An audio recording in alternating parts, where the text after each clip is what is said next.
My name's Jason Simpson. I'm a local surfer and I'm also the chairman of the local surf club, which is the North Shore Surf Club.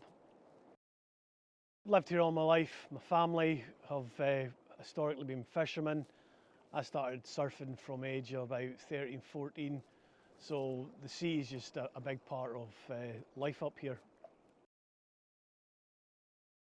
We used to years ago, but recently there was a new sewage outfall installed, and wrongfully we all assumed that the problem with pollution was being addressed with this new plant, but that was not the case, as we discovered just a couple of years ago.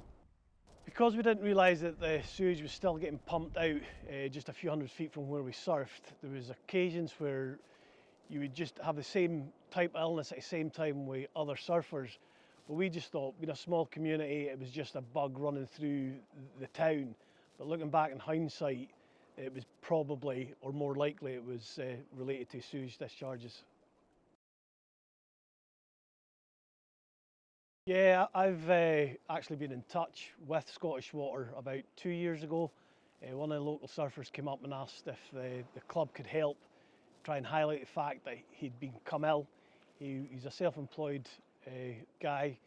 He was ill for 3 weeks, couldn't work for 3 weeks. It cost him financially as well as his health.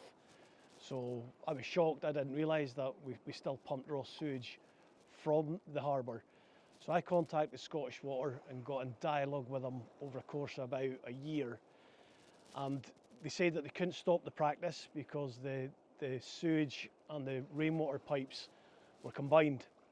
So I thought, right, okay, if they can't do it in the short term, we have a building just at the harbour that's prominent. You would be able to see the top of it from both the local breaks, Thurso East and the pipe.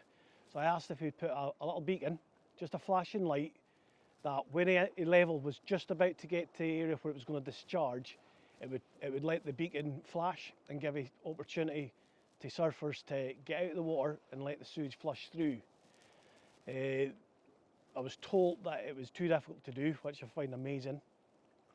I've got an engineering background and it's just a small instrument with some cable tray and some wire. It a few £100.